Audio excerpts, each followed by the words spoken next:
The wind in Purgatory Flats did not just blow, it scoured. It carried the grit of 3 dried-up counties, a fine, alkaline powder that found its way into the seams of boots, the actions of rifles, and the deep creases of men's faces. It was 1878, and the territory was less a place of promise than a graveyard for good intentions. Caleb Reed sat at the far table of the saloon number 10, his back pressed against the rough-hewn pine of the wall. It was a habit born of 20 years spent hunting men who did not wish to be found. He never sat near a window, and he never sat in the center of a room.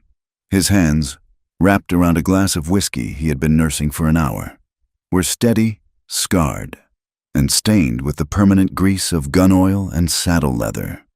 A jagged white line ran from his left temple down to his jaw, a souvenir from a horse thief in the Dakota Territory who had been faster with a knife than he was with his wits. Caleb never spoke of it.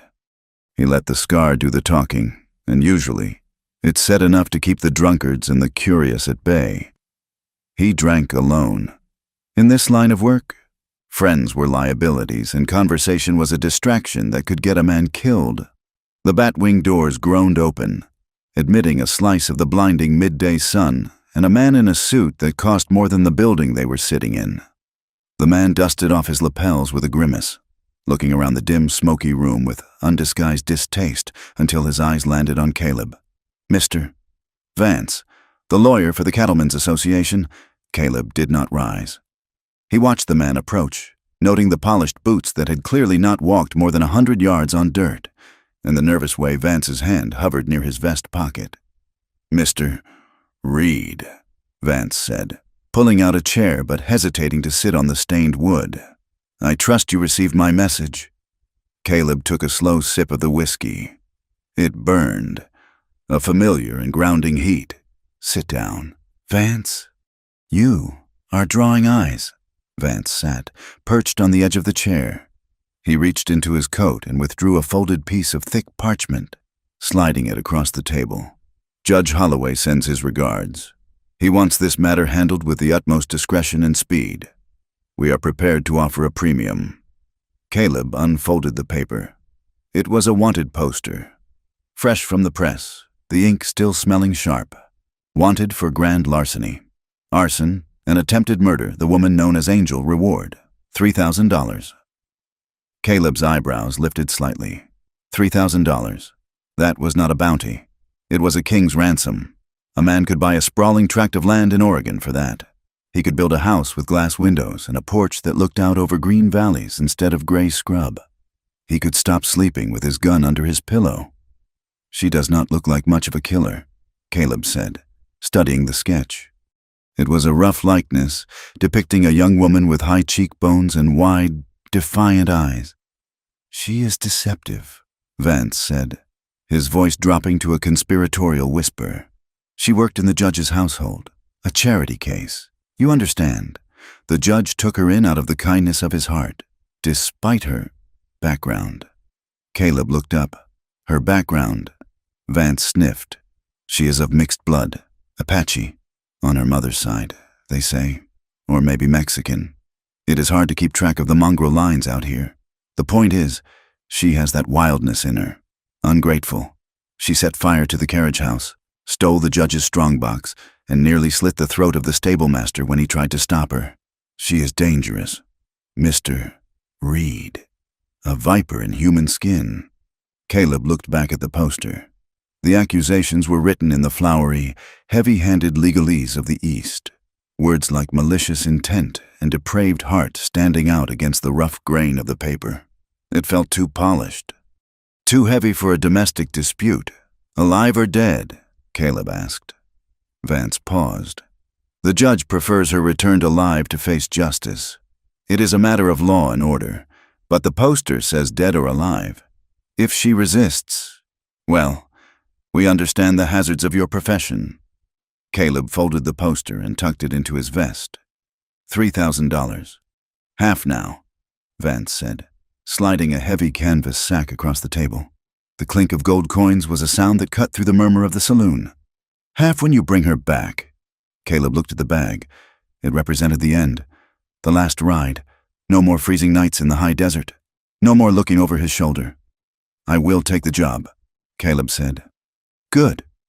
Vance stood up, looking relieved to be leaving. She was last seen heading south, toward the Badlands near the border. "Run her down. Reed. Do not let her cross the river."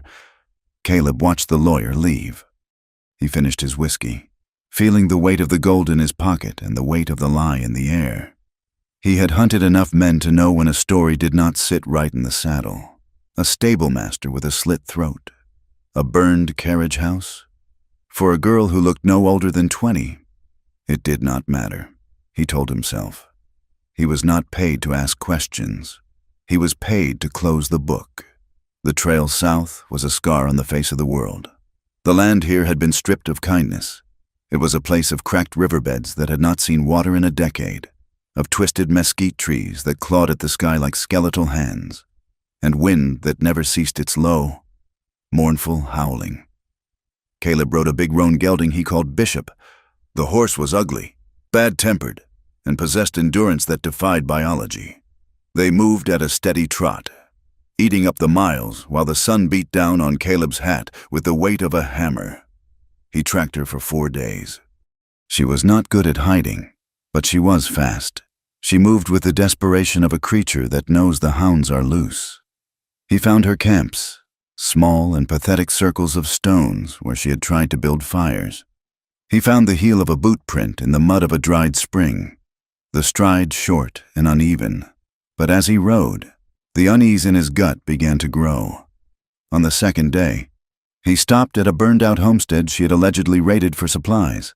The poster had claimed she was an arsonist, a fire starter. The ruins were still smoking when he arrived. Caleb dismounted and walked through the ash. He knelt by the doorframe, running a gloved finger over the char. The fire had started on the outside, at the corners. It had been set with kerosene. He could smell the chemical taint of it in the wood. He circled the perimeter. In the soft dust behind the house, he found tracks. They were not the small, uneven prints of the girl he had been following. These were heavy, flat-heeled boots, a man's boots. 2 men, actually. They had ridden in, dismounted, set the fire, and ridden out to the east. The girl's tracks came later. He saw where she had approached the ruins, circled them once, and then fled south in a panic. She did not burn this, Caleb said to the empty air. He stood up, looking at the horizon. The poster said she was a monster. The tracks said she was being framed, or perhaps she was being herded. Why would the judge lie about the nature of the crimes? If she was a thief, call her a thief. Why paint her as a demon? Because a demon is easier to kill, he thought, and a demon does not get a trial. He remounted Bishop and spurred the horse forward. The temperature began to drop as they climbed into the high scrubland. The heat of the day vanished, replaced by a biting cold that seeped through his duster and settled in his bones. On the 5th day, the sky turned the color of a bruised plum. The wind shifted, carrying the metallic scent of snow and freezing rain. A storm was coming. A blue norther that would sweep down from the peaks and freeze a man solid if he was caught in the open. Caleb pushed Bishop hard. He knew there was an old way station 10 miles ahead, a relic of a failed stagecoach line. It was little more than a stone shack with a caved-in roof, but it would offer walls. The snow began to fall as twilight deepened. Heavy, wet flakes that stuck to his eyelashes and coated Bishop's mane. Visibility dropped to near zero. Caleb navigated by instinct in the faint, gray shape of the trail. He saw the way station looming out of the white haze like a tombstone. Bishop snorted, pinning his ears back. Caleb reached down and patted the horse's neck. "Easy," he murmured. He saw the horse first, a gaunt, limping mare tied to a dead scrub oak on the leeward side of the shack. It was saddled, but the leather was old and cracking. The animal looked ready to collapse. She was here. Caleb drew his Colt Peacemaker.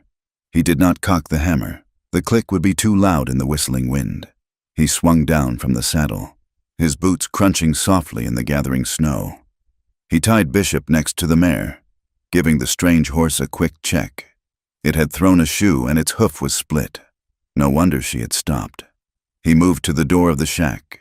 It hung on one leather hinge, banging softly against the frame. Caleb pushed it open with the barrel of his gun and stepped inside. The interior was dark, smelling of wet rot and ancient dust. The only light came from the gray storm outside. He scanned the corners. There, a shadow detached itself from the gloom in the far corner. A figure lunged at him, a glint of steel flashing in the dim light. Caleb did not panic. He sidestepped with the efficiency of a man who had done this 100 times. He caught the wrist that held the knife, twisting it sharply. There was a gasp of pain, and the knife clattered to the dirt floor. He shoved the attacker back, not hard enough to injure, but hard enough to create space. "Stay down," he commanded. His voice was gravel, low, and filling the small room. The figure crumbled against the stone wall, sliding down to the dirt. Caleb holstered his gun and struck a lucifer match against his thumbnail. The flame flared to life, illuminating the room. She was smaller than he expected. The woman known as Angel sat pressed against the stones, clutching her wrist. Her clothes were rags, a torn calico dress covered by a man's oversized wool coat that was filthy with mud. Her hair, black as a raven's wing, was matted and wet, but it was her eyes that held him. They were dark, terrified, and burning with a fierce, animalistic defiance. Her face was gaunt, the hollows of her cheeks speaking of weeks of hunger.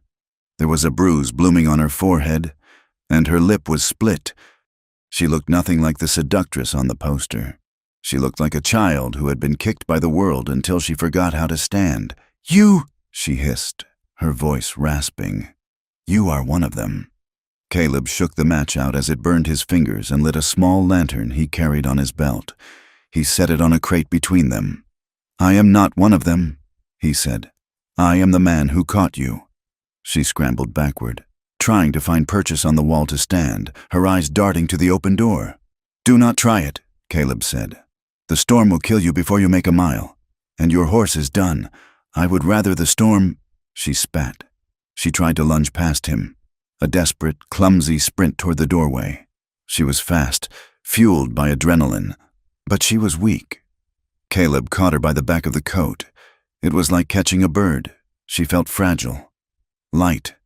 He swung her around, not roughly, but with an immovable solidity. She flailed, her hands striking at his chest, useless against the heavy canvas of his duster. "Let me go!" she screamed, the sound tearing at her throat. Caleb pinned her arms to her sides, holding her steady until the fight drained out of her, leaving her trembling violently in his grip. He looked down at her. He saw the terror in her eyes, not the fear of being arrested, but the fear of being hurt. It was a specific kind of fear he had seen in dogs that had been beaten too often. He released her slowly, taking a step back to show he did not intend to strike her. "Run, if you want."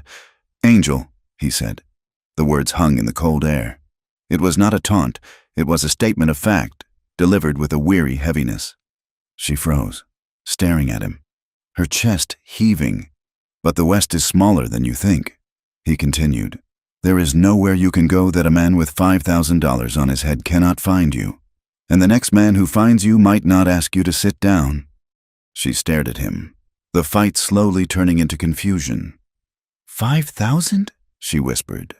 "3," Caleb corrected, though the discrepancy in his own mind bothered him. The poster said 3. She slumped, her legs giving out. She sat heavily on the dirt floor, pulling her knees to her chest. $3,000, she murmured. For a maid. Caleb watched her. The poster called her a thief and a killer. But looking at her, seeing the way she curled in on herself for warmth, seeing the clear evidence of starvation, the doubt in his gut turned into a certainty. He unrolled his bedroll near the spot where the roof was still intact. He gathered some dry wood from a pile in the corner, left by some previous traveler, and started a small fire. The smoke curled up toward the hole in the roof. "Why didn't you kill me?" she asked. Her voice was small now, barely audible over the wind howling outside. "The poster says dead or alive. I saw it in the last town." Caleb poked the fire. "I do not kill unless I have to, and the judge wants you back." She let out a dry, bitter laugh. "The judge wants me silent." Caleb paused. He looked at her across the flickering firelight. Why? She shook her head, burying her face in her knees. It does not matter. You are taking me back. It is the same thing as killing me. Caleb did not answer.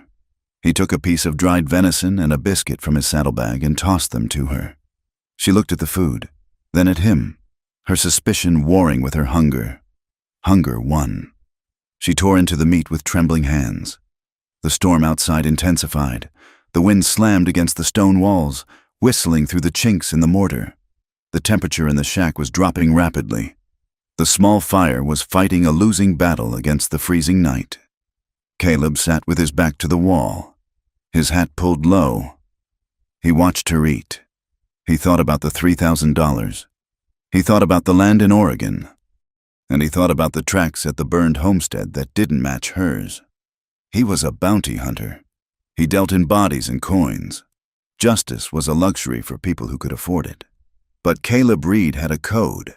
Battered and frayed as it was, he did not deliver lambs to the slaughterhouse. "You take the bedroll," he said abruptly. She looked up, crumbs on her lip. "What? It is freezing," he said. "Take the blankets. I have my coat. I will not sleep next to you," she said, her voice hardening again. Caleb sighed. He stood up and moved the bedroll closer to the fire, then sat back down on the hard earth, wrapping his duster tight around himself. "I did not ask you to sleep next to me. I told you to take the blankets. If you freeze to death, I lose my payday." She hesitated, then crawled toward the bedroll. She wrapped herself in the wool blankets, pulling them up to her chin. She watched him, her eyes wide and unblinking in the firelight. Caleb tipped his hat down over his eyes, feigning sleep. But he did not sleep. He listened to the wind, and he listened to the breathing of the woman across the fire. Uneasy proximity. That was what this was. He was the wolf, and she was the rabbit, trapped together in a stone burrow while the world froze outside. "Caleb," he thought to himself, "you are a fool." He shifted, trying to find a comfortable spot against the stone. The cold was seeping through the floor. He knew that by morning, the fire would be dead, and the cold would be unbearable. An hour later, he heard her move. "You are shivering," she said into the darkness. "I am fine," he grumbled. "You are rattling like a bag of bones," she retorted. Her voice had gained a little strength with the food. Caleb lifted the brim of his hat. The fire was dying low. She was sitting up, the blanket wrapped around her shoulders. "If we both freeze, no one wins," she said. She lifted the edge of the blanket. It was an invitation born of survival, nothing more. A truce dictated by the thermometer. Caleb hesitated. He knew the danger of this. Not physical danger, he could snap her neck before she could blink, but the danger of closeness, the danger of seeing the human being beneath the bounty. He crawled over to the bedroll. He lay down on the edge, keeping his back to her, his hand resting near his gun belt. She lay down on the other side, putting as much distance between them as the narrow blankets would allow. They lay there in the dark, the heat of their bodies slowly pooling under the wool. He could smell the dust in her hair and the faint, metallic scent of the blood from her split lip. "Run, if you want." "Angel," he had said. She hadn't run, and now, listening to the storm scream like a banshee over the plains. Caleb Reed wondered if he had just made the biggest mistake of his life. He wondered if, by morning, he would still be the man who could turn her over to a hangman for a bag of gold. The wind howled, and the fire went out, leaving them in the dark, breathing the same air, waiting for the dawn. The morning sun did not rise so much as it bled across the horizon, a pale, sickly yellow that offered no warmth against the receding storm. The snow that had threatened to bury them had turned to a slushy, miserable gray mud that clung to the hooves of the roan gelding. Bishop. Caleb Reed tightened the cinch on his saddle, the leather creaking in the stillness. The woman stood 10 feet away, wrapped in the wool blanket he had lent her, shivering not from cold but from an exhaustion that sat deep in the marrow. Her own horse was dead lame, left behind at the way station with a cut lead rope and a silent apology. "Come on," Caleb said, his voice flat. He mounted Bishop, feeling the animal's sturdy weight beneath him. He kicked his left boot out of the stirrup and extended a hand down to her. She looked at the hand, then at his face. Her eyes were dark pools of mistrust. She did not move. "We have 40 miles to the county seat," Caleb said, keeping his hand extended. "You can walk and freeze, or you can ride and live. It makes no difference to my wallet, but it slows me down." Angel hesitated, her gaze darting to the open expanse of the plains. It was a landscape that promised nothing but exposure. The sky was mercilessly wide, a vaulted ceiling of pale blue that made human beings feel like insects crawling on a dinner plate. Buzzards were already circling something dead a mile to the east, black specks spiraling in the updraft. She stepped forward, gripped his forearm, and swung up behind him. She smelled of wood smoke and old fear. Her arms went around his waist tentatively, barely touching the canvas of his duster. "Hold on," Caleb commanded. He spurred Bishop forward. The horse groaned, but moved into a steady, ground-eating trot. As they picked up speed, her grip tightened by necessity. She pressed her face against his back to shield it from the biting wind. Caleb could feel the heat of her, a strange and unsettling weight against his spine. He was used to the solitude of the saddle, to the only heartbeat being his own and the horse's. This proximity felt like an intrusion. They rode in silence for hours. The terrain shifted from the high scrub into the rolling, dust-choked plains. The wind never ceased. It whipped the mane of the horse and stung their cheeks with grit. Caleb tried to piece together the puzzle of her. A maid who burned a carriage house, a thief who stole a strongbox. But she had no money, no weapon, and she rode like someone who had spent more time polishing silver than breaking horses. "What is your name?" Caleb asked, pitching his voice over the wind. "Angel," she said against his back. "That is what the poster says." "What is your name?" There was a long silence. He thought she might not answer, her stubbornness a tangible force radiating through her contact with him. "It is the only name I have," she said finally. "It is a lie." Caleb said, "Nobody names a child Angel in this country unless they are expecting her to die young." She did not respond. Her silence was not empty. It was heavy. It felt like a wall she had built brick by brick, mortared with shame and a careful, desperate strategy. If she gave him nothing, he could take nothing. They made camp that evening in the shelter of a dry creek bed, shielded from the worst of the wind by a cut bank of red earth. Caleb built a fire from dried mesquite roots that burned hot and fast. He watched her as she sat across the flames. She was unwrapping the makeshift bandage on her ankle.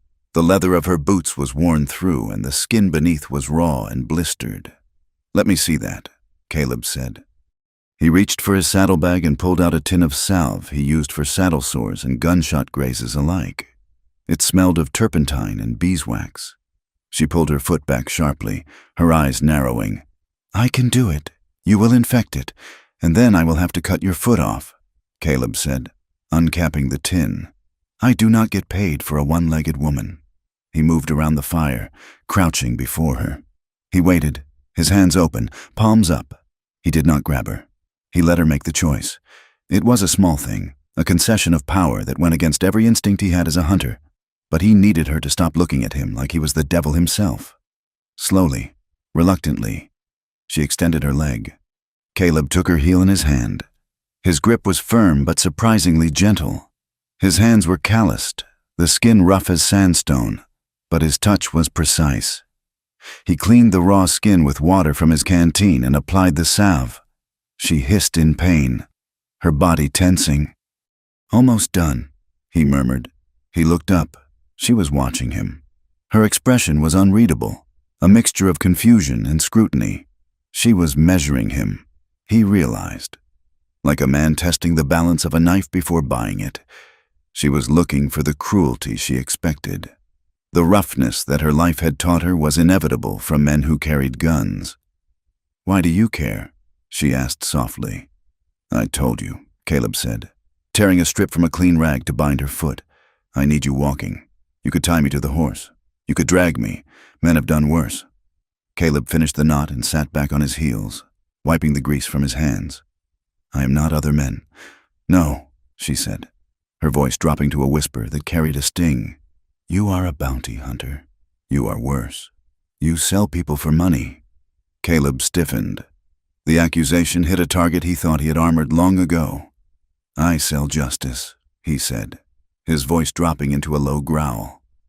"You sell what rich men call justice," she corrected. "There is a difference." Caleb stood up abruptly, towering over her. The firelight cast his shadow long and distorted against the cutbank. "Get some sleep. We hit Granite Wells tomorrow." He walked away into the darkness to check on the horse, needing the cold air to cool the sudden flush of anger in his neck. He was frustrated by her, but more frustrated by the fact that her words echoed the doubts he had been drowning in whiskey for 5 years. Granite Wells was a scar on the side of a mountain, a town built of timber and desperation. It existed solely to service the silver mines to the north. The main street was a river of mud churned by wagons, and the air smelled of sulfur, unwashed bodies, and stale beer. They rode in at midday. Caleb felt the change in the air immediately.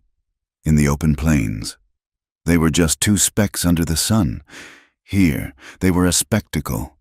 He felt Angel shrink against his back. She pulled the collar of the oversized coat up, trying to hide her face, but it was no use. Her hair, the dark, heavy braid that marked her heritage, was visible. Heads turned as they passed the boardwalks. Men stopped their conversation to spit tobacco juice into the mud and stare. Women in high-buttoned dresses pulled their children closer, whispering behind gloved hands. "A patchy whore," someone muttered from the porch of the general store.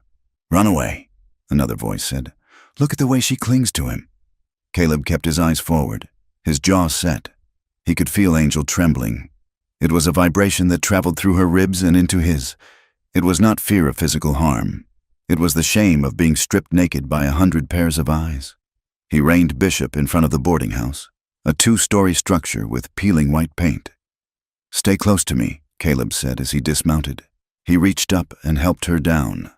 As her boots hit the mud, a man stepped off the boardwalk. He was big, wearing the grime of the mines and the arrogance of a man who had consumed too much midday liquor. "Well now," the man leered, blocking their path. "What have we here? You bringing in a new girl for the house? Hunter? She looks a bit used up, but I got $1 for a look." The man reached out, his dirty hand grasping for the lapel of Angel's coat. Angel flinched back, a sound of distress escaping her throat. Caleb did not shout. He did not draw his gun. He moved with a terrifying economy of motion. His left hand shot out, catching the miner's wrist in a grip that stopped the man cold. With his right hand, Caleb drove the heel of his palm into the man's nose. There was a sickening crunch of cartilage. The miner stumbled back, blood spurting over his mustache, his eyes watering in shock. Caleb stepped into the space, placing himself between the man and Angel. He did not raise his voice. He spoke in a tone that was conversational, almost bored. "Touch her again, and I will break the arm that is attached to that hand," the miner sputtered, clutching his face. "Do you know who I am?" "I know you are bleeding on my boots," Caleb said. "Move." The miner looked at Caleb's eyes, then at the low-slung holster on his hip. The alcohol evaporated from his system, replaced by the cold reality of violence. He backed away, cursing under his breath, and disappeared into the crowd. Caleb turned to Angel. Her face was pale, her eyes wide. She looked at him not with gratitude, but with a new kind of wariness. Violence was a language she understood, and he spoke it fluently. "Inside," Caleb said. He rented a room on the 2nd floor. It was small, containing a narrow bed with a quilt that had seen better decades and a wash basin with a cracked pitcher. "I will take the floor," Caleb said, dropping his saddlebags in the corner. "You take the bed." Angel stood by the window, peering out through the grime at the street below. "Why did you do that?" she asked. "Do what? Stop him." Caleb unbuckled his gun belt and hung it on the bedpost, keeping it within arm's reach. "He was insulting you." She turned to face him. He was right, though, to them. That is what I am. $1 for a look. That is all I have ever been to men in towns like this. Caleb sat on the lone chair, pulling off his boots. "You are a prisoner of the territory," he said stubbornly. "You are under my protection until I deliver you to the judge. That means nobody touches you." She laughed, a dry, hollow sound. "Protection.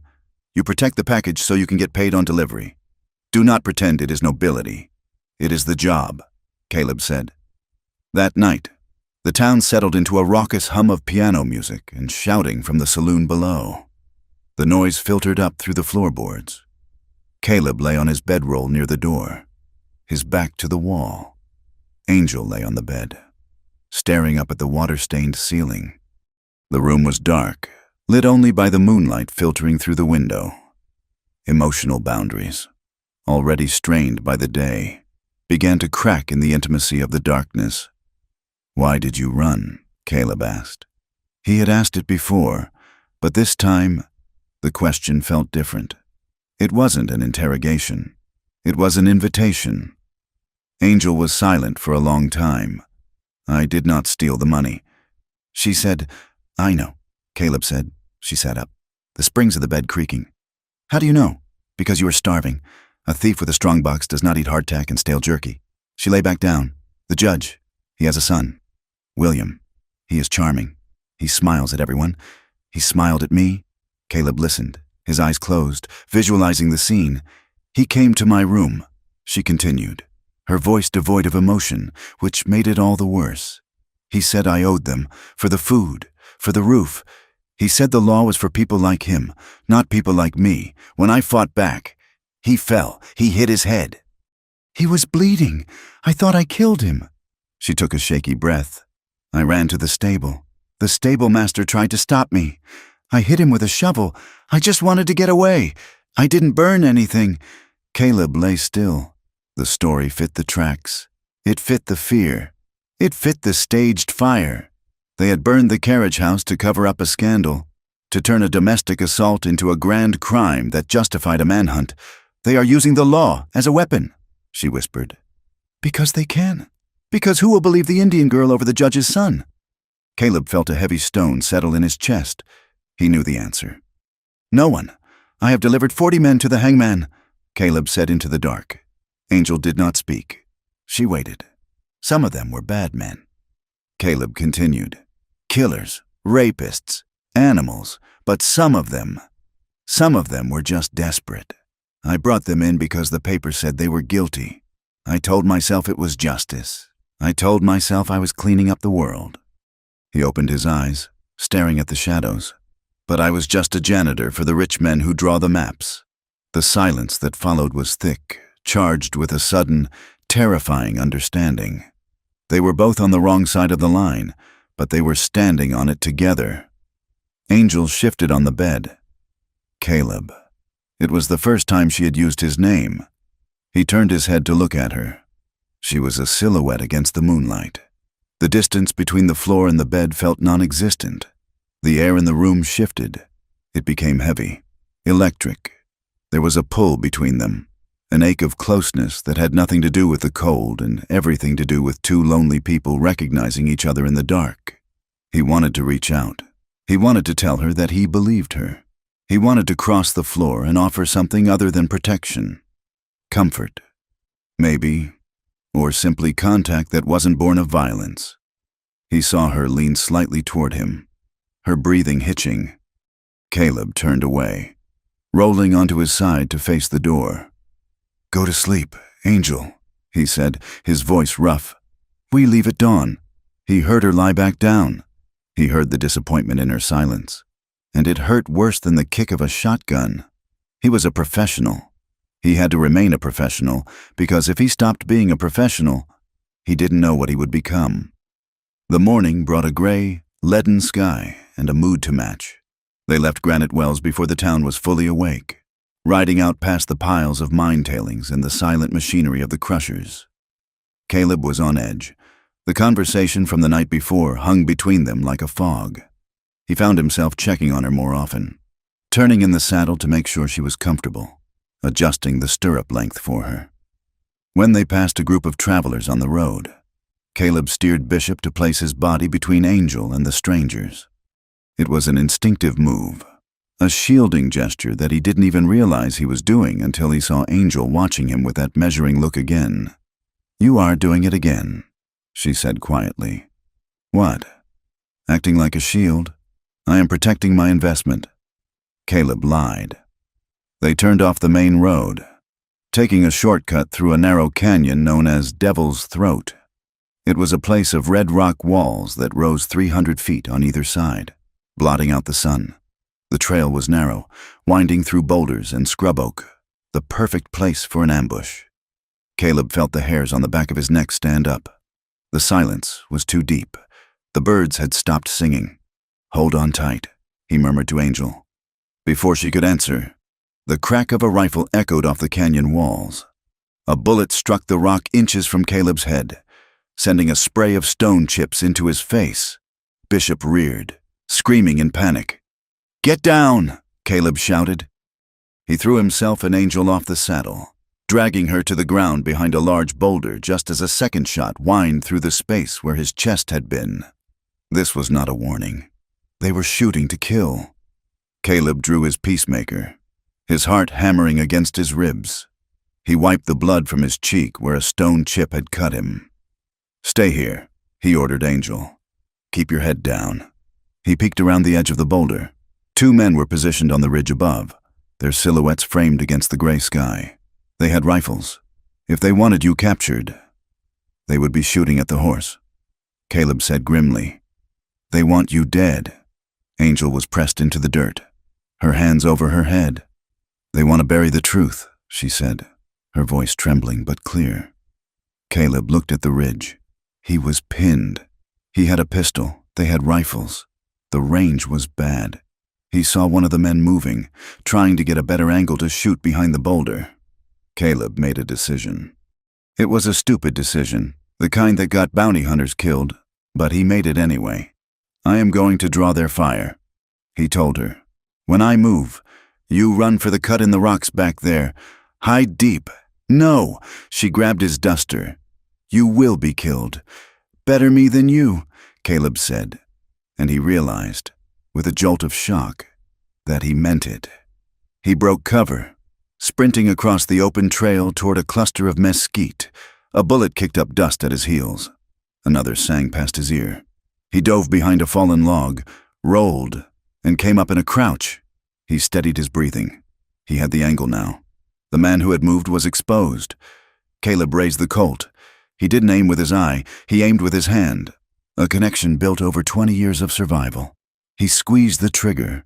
The gun bucked. On the ridge, the man threw his arms up and crumpled, tumbling down the loose shale of the slope.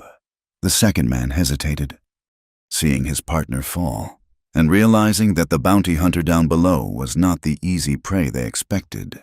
He scrambled back from the edge and disappeared. Caleb waited. 1 minute, 2.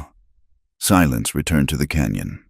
He stood up slowly, keeping the gun trained on the ridge. He walked over to the body of the man who had fallen. He was a stranger, dressed in range clothes, but his boots were new. Caleb checked his pockets. He found a pouch of tobacco and a folded piece of paper. It was a telegram. "No witnesses. Stop. Girl must not reach court. Stop. Payment on completion. Stop." It was signed with a single initial, H. Holloway. The judge. Caleb stared at the paper. His hand shook slightly. It wasn't the adrenaline of the fight. It was the rage. He had been hired to be an executioner, not a retriever. They had sent him to find her, and then sent these men to kill them both to ensure silence. He looked up. Angel was standing by the boulder. She had not run. She had watched him. She walked toward him, her eyes fixed on the dead man, then on Caleb. She saw the blood on his cheek. She saw the telegram in his hand. She reached out and took the paper from his fingers. She read it, her face hardening into a mask of resignation. "Now you know," she said. Caleb looked at her. He saw the bruises fading on her face. He saw the strength in her spine, and he saw the way she looked at him, not as a captor, but as the man who had just stood between her and a bullet. He holstered his gun. "I am not taking you back," he said. Angel blinked. "What?" "Not yet," Caleb corrected. "I am not taking you to the judge to be slaughtered." He walked over to Bishop, who was grazing nervously on a patch of dry grass. He checked the animal for wounds. The horse was fine. "Then what are we doing?" Angel asked. "Following him." Caleb swung into the saddle. He looked down at her. The wind caught the brim of his hat. "We are going to find proof," he said. "Real proof. I need a witness. Is there anyone left alive who saw what happened that night?" Angel thought for a moment. "There was the cook, Mrs. Gable, but she was sent away to the mining camps in the north. Then we go north," Caleb said. He reached his hand down. This time, she did not hesitate. She took his hand and swung up behind him. Her arms went around his waist, and this time, she held on tight. She pressed her forehead against his back. "Thank you," she whispered. "Don't thank me yet," Caleb said, turning the horse toward the northern pass. "We just made enemies of the most powerful men in the territory." He spurred the horse. As they rode out of the canyon, Caleb Reed knew he had just violated every rule in his contract. He had chosen the girl over the gold. He told himself it was because he needed to clear his conscience, because he needed to know the truth. But as he felt the warmth of her against his back, he knew that was a lie. He wasn't doing it for the truth. He was doing it for her, and that terrified him more than any gunman on a ridge. They rode north, into the teeth of the wind, leaving the road to the county seat behind them. The trail ascended into the spine of the territory, leaving the rolling dust of the lowlands for the jagged, unforgiving granite of the Blackwood Range. The air here was thin and sharp, tasting of pine resin and coming snow. It was a landscape that did not care if a man lived or died, and Caleb Reed respected that. It was honest. They had been riding for 3 days since the ambush at Devil's Throat. Bishop, the big roan, labored under the double weight, his breath pluming in white clouds against the slate-gray sky. The path was a narrow ribbon of shale cut into the side of a ravine that dropped 1,000 feet into nothingness. Caleb felt the woman behind him shivering. It was not a violent shaking, but a constant, low-frequency vibration that traveled through her ribs and into his back. The temperature had dropped 20 degrees since they left the valley floor. "We need to stop," Angel said. Her voice was thin, snatched away by the wind. 2 miles, Caleb replied. Not turning his head, "There is a line shack on the ridge. If we stop here, the wind will cut us to ribbons." She did not argue. She simply tightened her grip on his duster. They reached the shack as the sun began to dip behind the peaks, casting long, bruised shadows across the snowpack. It was a crude structure of rough-hewn logs and mud chinking, built by prospectors who had likely died broke or frozen. But it had a roof, and inside, there was a stone hearth. Caleb tended to the horse first. He rubbed Bishop down with a handful of dry straw, checked the animal's hooves, and draped his own heavy saddle blanket over the beast. Only then did he turn his attention to the human matters. Inside the shack, Angel was trying to coax a fire from a pile of dry kindling left in the corner. Her fingers were blue and clumsy. "Let me," Caleb said. He knelt beside her. He struck a match, the sulfur flare brief and bright in the gloom, and nursed the flame until the wood caught. The warmth began to bleed into the room, pushing back the biting chill. They ate a supper of hard biscuits and dried beef, washing it down with melted snow water. The silence between them was no longer the hostile quiet of the first days. It was heavy with things unsaid. Caleb watched her across the fire. The firelight softened the sharp angles of her face, but it could not hide the exhaustion in her eyes. "You said there was a witness," Caleb said, "in the mining camps." Angel nodded slowly. "Silas Thorne. He was the surveyor for the syndicate. He was there the night it happened." "Tell me," Caleb said. "Not what the poster says. Tell me what happened." Angel looked into the flames. She pulled her knees to her chest, a protective gesture that made her look very young. "It was not a carriage house fire," she began quietly. "And I did not steal a strongbox." Caleb waited. He sat with his back to the wall, his long legs stretched out, his eyes fixed on her. The judge wanted the water rights to the Miller homestead. She said, "Old man Miller would not sell. He had a deed from before the war. The judge sent his son, William, and the foreman to persuade him. I was in the wagon. I was supposed to cook for the men during the roundup. I did not know what they intended. She paused, her breath hitching. They did not talk. She whispered, "William shot him. He shot an unarmed man in his own doorway." Then he turned to me. He saw that I was watching. He laughed. He said that a half-blood girl's word was worth less than the bullet he had just used. Caleb felt a cold knot tighten in his stomach. It was a common enough story in the West. Land was power, and power was written in blood. "So you ran," Caleb said. "I tried to help Miller," she said, her voice trembling. "But he was gone. William grabbed me. He said I was part of it now. He said if I ever spoke of it, he would see me hanged. That night, back at the main house, I tried to leave. He cornered me. That was when I hit him. That was when I ran." Caleb looked at his hands. They were scarred and stained, the hands of a man who had done violence for money. But he had never killed a man for land. He had never killed a man who wasn't holding a weapon. "Silas Thorne saw it?" Caleb asked. "He was there," Angel said. "He held the horses. He saw William pull the trigger. He looked sick, but he said nothing. He quit the next day and headed for the high country." "He is afraid of them." "He should be," Caleb muttered. He stood up and moved to the single bunk built into the wall. It was a wooden frame strung with rawhide, topped with a mattress of pine boughs and old sacking. "Take the bed," Caleb said. Angel looked up. "The floor is fine." "I am used to it." "Take the bed," he repeated, his voice low but leaving no room for argument. "The floor draws the cold. We have a hard ride tomorrow." She hesitated, then rose and moved to the bunk. She sat on the edge, looking at him. "Why do you believe me?" she asked. Caleb threw more wood on the fire, because a liar would have come up with a better story than a land dispute. A liar would have said he tried to ravish her. It plays better with a jury. But a land dispute, that is boring, that is business, and that is usually the truth. He unrolled his bedroll on the floor, positioning himself between the bunk and the door. It was habit. That night, the wind howled like a wounded animal, rattling the door on its leather hinges. The temperature inside the shack dropped until Caleb could see his own breath in the dark. He heard Angel shifting on the bunk. The pine boughs rustled. "Caleb?" Her voice was small in the darkness. "Yeah." She was silent for a long moment.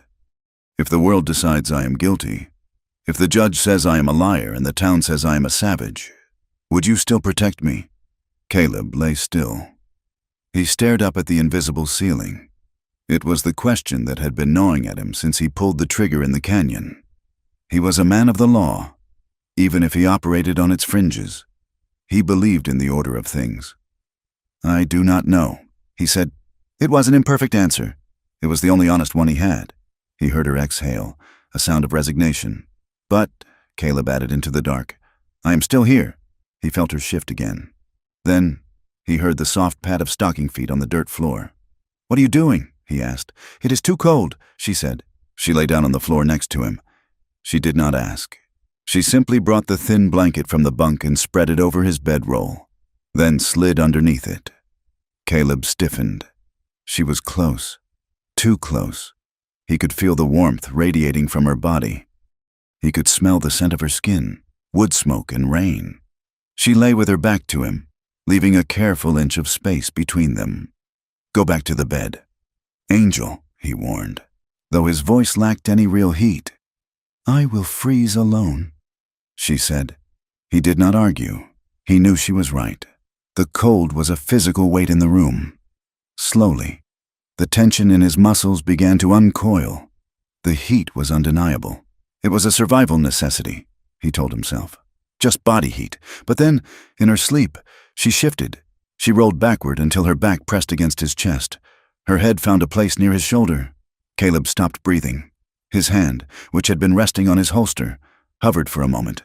Then, with a will of its own, it moved. He did not pull away. He let his arm rest over the blankets, shielding her. The desire hit him then, not as a sharp lust, but as a deep, aching hollow in his chest.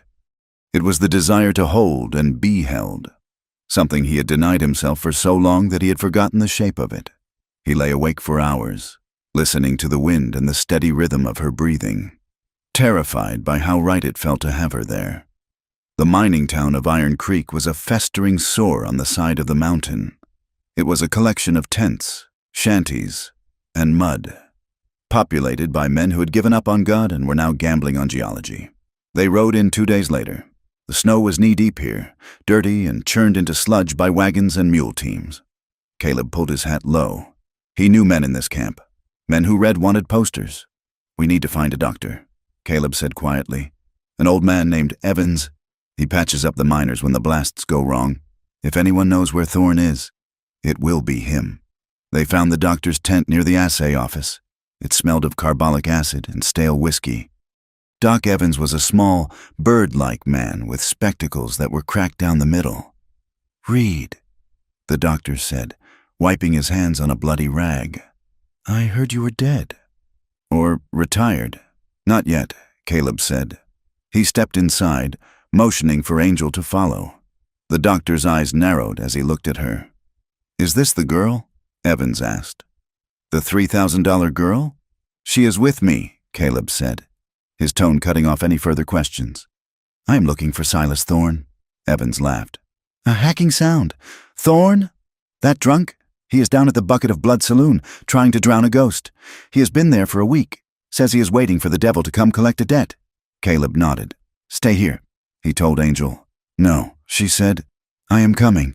It is a saloon." Caleb said. "I have seen the inside of a saloon before," she countered, "and he is my witness." Caleb looked at her. She had a jaw set like granite. He nodded once. "Keep your head down." The bucket of blood lived up to its name. It was dark, loud, and smelled of violence. When Caleb pushed through the doors, the conversation didn't stop, but it shifted. Eyes turned. Caleb Reed walked to the bar. He ordered a whiskey and turned to scan the room. He saw the other hunters in the corner. 3 of them. He knew one, a man named Gathers who hunted wolves when the bounties were scarce. Gathers was watching him, a sneer twisting his bearded face. "Well, look at this," Gathers called out, his voice carrying over the noise. "The great Caleb Reed. We heard you went soft. Reed, heard you were nursemaiding a squaw instead of bringing her in." The room went quiet. Caleb did not move. He kept his hand near his hip. "Watch your mouth. Gathers, or what?" Gathers stood up, hitching his belt. "You gonna shoot me? For speaking the truth? Word is out. Reed, the syndicate says you turned traitor. Says you are sleeping with the bounty." Laughter rippled through the room. It was ugly. Jagged laughter. Angel stiffened beside him. Caleb felt the heat rise in his neck. It was not the insult to him that burned. It was the slur against her. He turned slowly to face Gathers. "I am here for a man named Thorn," Caleb said evenly. "Anyone who stands in my way will find out just how soft I am." Gathers hesitated.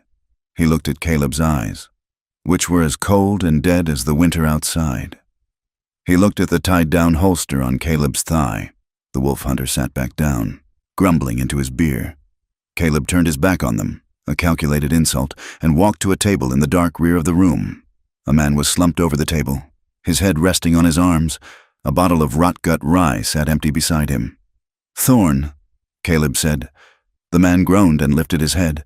His eyes were red-rimmed and unfocused. He looked like a man who had not slept in a month. "Who are you?" Thorn slurred. "I am the man who is going to save your life," Caleb said, "or watch you die. It is your choice." He pulled a chair out and sat. Angel stood behind him, her hand resting on the back of his chair. Thorn looked at Angel. Recognition flickered in his bleary eyes. "You," he whispered. "You are the girl. You'll remember me," Angel said. "I see you every night." Thorn muttered. "I see Miller, too."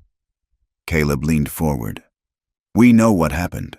Silas, we know William Holloway pulled the trigger. We need you to say it to a judge." Thorn laughed, a sound that turned into a sob. "A judge? Holloway owns the judges. He owns the sheriffs. He owns the ground we are walking on. If I talk, I'm a dead man. You are a dead man anyway, Caleb said brutally. They sent men to kill her. Do you think they will leave a loose end like you walking around? Thorne's face went pale. He looked around the saloon with paranoid eyes. I can protect you, Caleb said, but only if you come with us. Thorne shook his head violently. No protection can stop them. They have money. They have... He stopped. A man in a tailored suit had detached himself from the shadows near the bar. He did not look like a miner. He looked like a banker who had taken a wrong turn. Mr. Reed, the man said. His voice was smooth, cultured.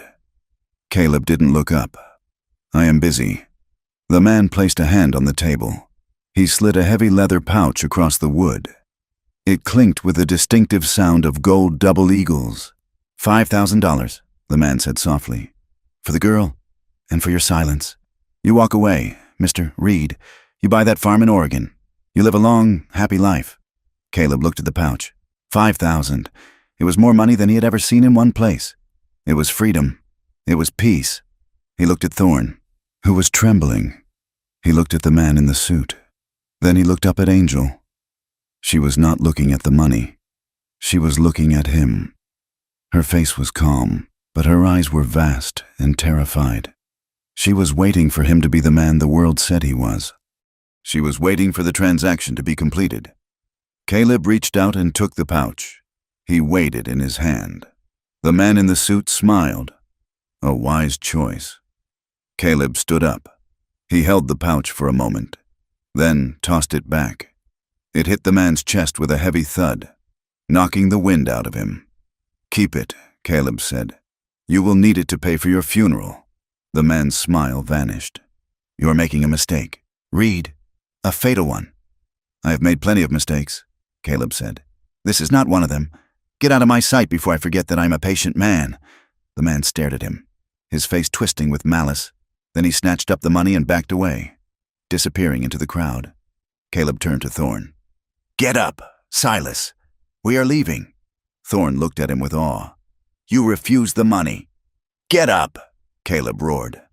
They dragged the drunk surveyor out into the cold night air. The wind hit them like a physical blow. They walked back toward the livery stable where they had left the horses.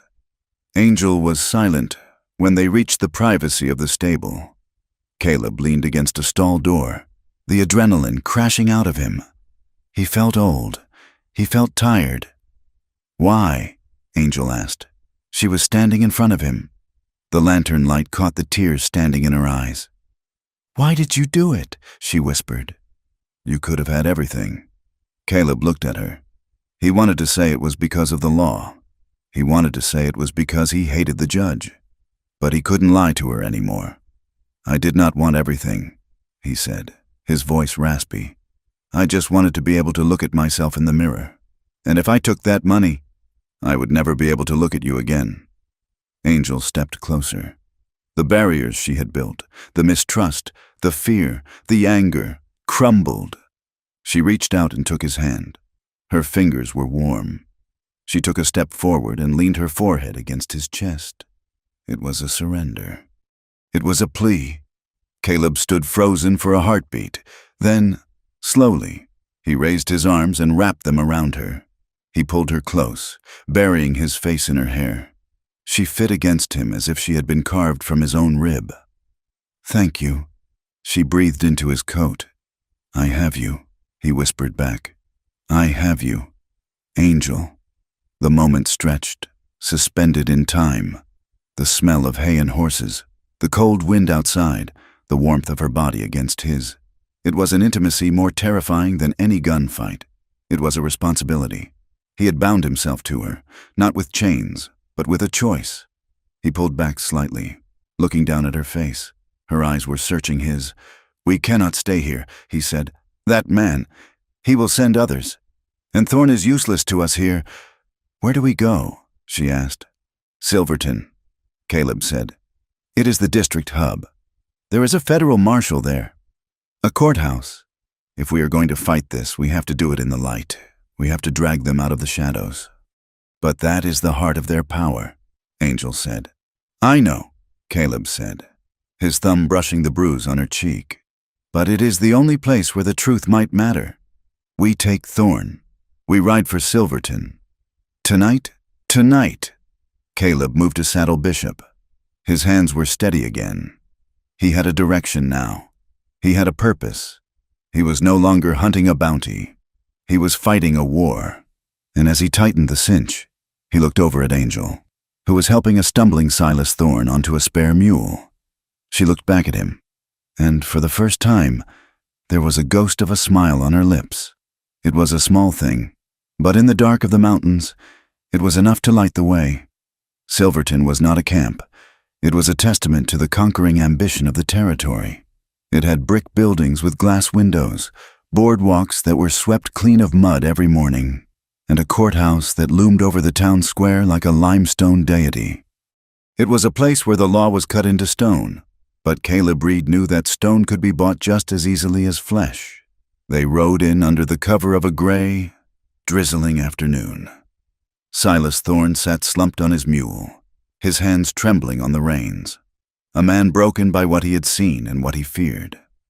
Caleb kept Bishop close to Angel's mare, his eyes scanning the rooftops and the alleyways. He felt exposed here, in the Badlands. A man could see an enemy coming from 5 miles away. In Silverton, a knife could be waiting around any corner. The stares began before they even reached the livery stable. News traveled faster than horses in this country, carried by telegraph wires and malicious gossip. As they passed the general store, a woman in a silk bonnet stopped and pointed. Caleb saw her mouth the words, "That woman." A group of men loitering near the barber shop stopped their conversation, their eyes tracking Angel with a mixture of lust and contempt. "They say she seduced the judge's son and then robbed him blind," one man said, loud enough to be heard over the clip-clop of hooves. "I heard she is a witch," another muttered. "Look at the hunter. He is bewitched. He is leading her like a prize pony instead of a prisoner." Angel kept her head high, but Caleb saw the way her knuckles whitened on the reins. The rumors were a weapon, a poison gas released to choke her credibility before she ever stepped foot in a witness box. To them, she was not a victim of a land grab. She was a seductress, a thief, a savage who had bitten the hand of civilization. "Ignore them," Caleb said, his voice low. "I can hear them." "Caleb," she replied, looking straight ahead. "They have already decided who I am." Caleb steered them toward the sheriff's office. He had to play this by the book, at least for now. If he ran, they were outlaws. If he walked in the front door, he was still a bounty hunter doing his job, technically. Sheriff Brady was a man Caleb had known for 10 years. He was a thick-set man with a mustache that hid his mouth and eyes that gave away nothing. He was sitting behind his desk, cleaning a shotgun, when Caleb walked in, leaving Angel and Thorn under the guard of the stable boy outside. "Reed," Brady said, not looking up. "You took your time. The wire from the judge said you had her a week ago." Caleb leaned against the doorframe, keeping his hand near his belt. The weather was bad in the high pass, and the prisoner required medical attention. Brady looked up then. His eyes were hard. "The judge says she is dangerous. He says she is a manipulator. He wants her transferred to his custody immediately. His deputies are on their way from the ranch. She is my prisoner until I sign the transfer papers," Caleb said calmly. "And I'm not signing anything until I see a magistrate. I have new evidence. Brady, evidence that says the warrant is based on perjury." Brady laughed, a dry, humorless sound. "Evidence? From who? The Indian girl? Reed, use your head. You are risking your license for a skirt." "I have a witness," Caleb said. "Silas Thorn." Brady went still. He set the shotgun down slowly. "Thorn, the drunk surveyor, the man who saw the murder," Caleb corrected. Brady stood up. He walked to the window and looked out at the street. "You are playing a dangerous game. Caleb, the judge owns this town. He owns the brick in this building and the badge on my chest. If you hold on to her, you are making yourself an enemy of the law." "I am the law," Caleb said, his voice dropping to a growl. "Or I used to be. I need 24 hours. Brady, I need to get a deposition from Thorne and file it with the district clerk. Give me that, and I will hand her over."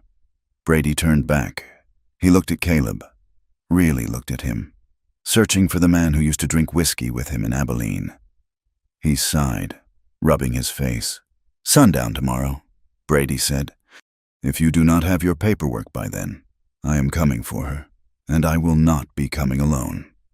Caleb nodded once. He turned and walked out. He had bought time, but the currency was cheap and the inflation was high. They secured a room at a boarding house on the edge of town, a place run by a widow who asked no questions as long as the coin was silver. Caleb put Thorne in the adjacent room and paid the stable boy $1 to sit in the hallway with a scattergun. "We need a newspaper," Caleb told Angel as they unpacked their saddlebags in the small, dim room. "A deposition is just paper. It can be lost. It can be burned. But if it is in print, if the whole territory reads it, they cannot sweep it under the rug." Angel sat on the edge of the bed. She looked tired, her skin pale against the dark wool of her dress. "Do you think anyone will print it?" she asked. "A story that calls a rich man a murderer?" "There is one man," Caleb said. "Josiah Black. He runs the Silverton Gazette. He hates the syndicate. He hates the judge. He is a stubborn, cantankerous old mule. But he is honest. They found the Gazette office in a basement down a side street. The air smelled of ink and stale tobacco. The rhythmic clack-clack-clack of the printing press was a heartbeat in the floor. Josiah Black was covered in ink. It was on his apron, his hands, and his nose.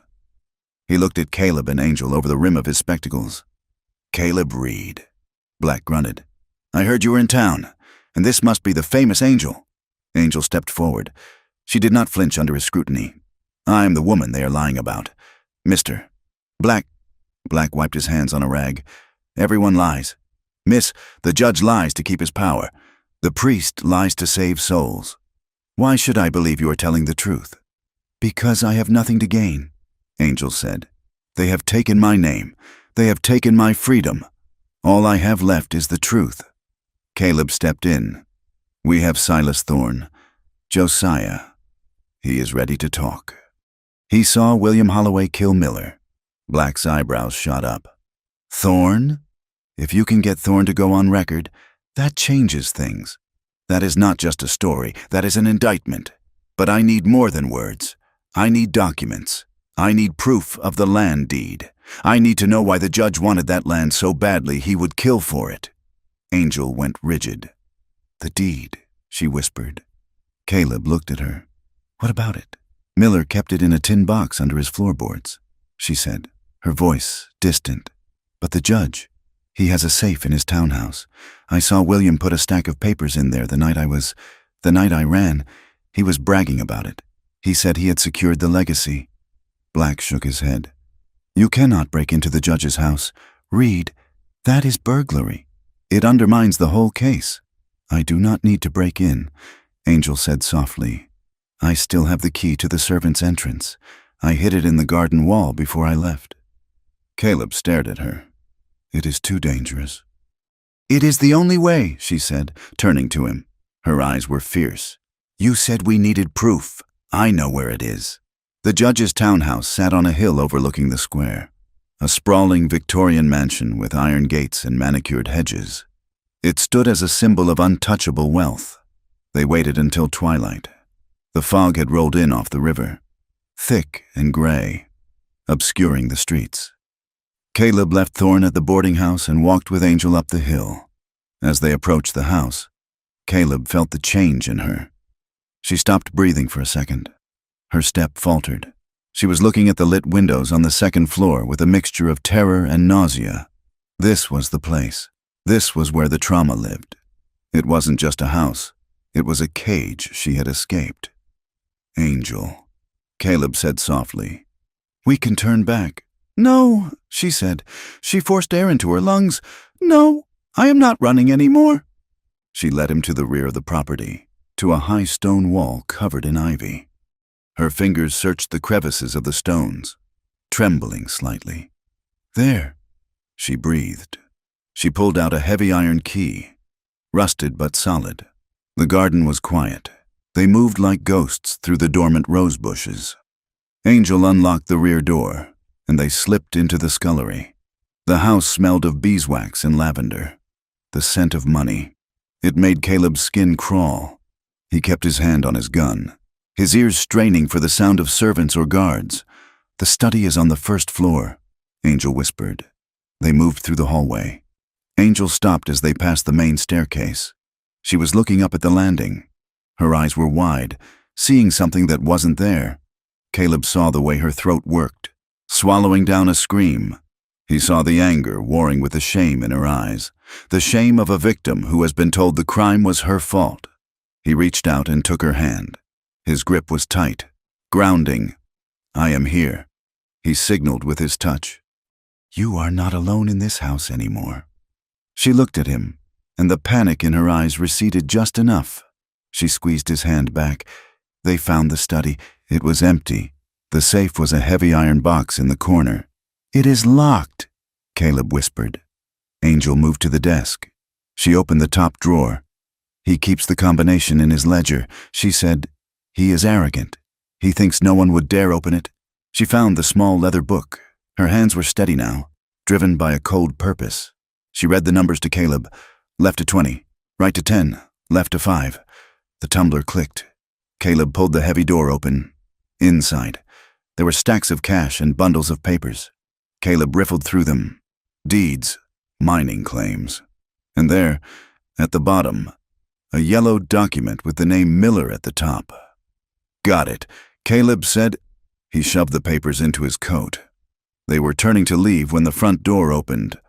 Voices drifted down the hall, loud, confident male voices. The judge. Caleb pulled Angel behind the heavy velvet curtains of the window.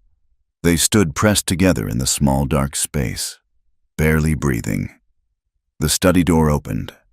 2 men walked in. One was older, with the heavy tread of authority. The other was younger. "William Holloway.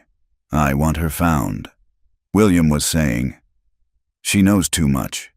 "Father." "She is a hysterical woman," the judge replied, his voice like gravel. "Who will listen to her?" "Reed is listening to her," William snapped. "Then Reed goes down with her." The judge said, "I have already spoken to the sheriff. If Reed does not produce this magical evidence by tomorrow, he will be arrested for kidnapping and obstruction. And the girl, well, she will be returned to us." Caleb felt Angel shaking against him. It was a vibration of pure rage. He wrapped his arm around her waist, holding her tight, pressing her face into his shoulder to stifle any sound. The men poured drinks, the crystal decanter clinking. They stood there for 10 minutes, discussing the fate of the 2 people hiding 3 feet away from them. Finally, they left, closing the door behind them. Caleb waited a full 5 minutes before moving. Then, they slipped out the window, dropping into the garden, and ran into the fog. They did not go back to the boarding house immediately. They needed to make sure they weren't being followed. They ducked into a small, abandoned carriage shed behind an old church on the outskirts of town. It was dark inside, smelling of dry straw and old leather. Rain drummed against the roof, sealing them in. Angel collapsed onto a pile of hay, her chest heaving. She was laughing, a jagged, hysterical sound. "We did it," she gasped. "We stole it back." Caleb stood by the door, watching the street through a crack in the wood. He turned to look at her. The adrenaline was fading, replaced by something sharper, more volatile. He walked over to her. "You were brave, Angel." "I have never seen anyone braver." She looked up at him. Her hair had come loose from its braid, falling around her face in dark waves. The moonlight filtering through the slats of the shed illuminated her eyes. They were wide, dark, and suddenly very vulnerable. "I was terrified." She admitted, I thought if I went back there, I would become small again. I thought I would just be the girl they used." "You are not that girl," Caleb said roughly. "You are the woman who broke into the lion's den and walked out with his teeth." He knelt in front of her. The space between them seemed to vanish. The air was thick with the scent of rain and the heat of their bodies. Angel reached out and touched the scar on his face. Her fingers were cool, but they burned his skin.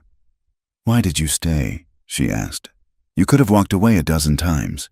You could have taken the money." Caleb looked at her. He saw the question behind the question. She wasn't asking about the contract. She was asking about him. "I did not know I was lonely until I met you," Caleb said. The truth tumbled out of him. Unbidden. "I thought I was just solitary. I thought I liked the silence. But these last weeks, the silence is just noise when you are not there." Angel's hand moved to the back of his neck. Her fingers tangled in his hair. "I do not want to be a job, Caleb, and I do not want to be a charity case." "You are neither," he said. "What am I? You are the only thing I'm afraid to lose." The confession hung in the air, raw and terrifying. It was an admission of weakness for a man whose life depended on strength. But in that moment, it felt like the only strength that mattered. Angel leaned forward. Caleb met her. The kiss was not like the stories in the Penny Dreadfuls. It was not polished or practiced. It was desperate. It tasted of rain and fear and a longing that had been suppressed for a lifetime.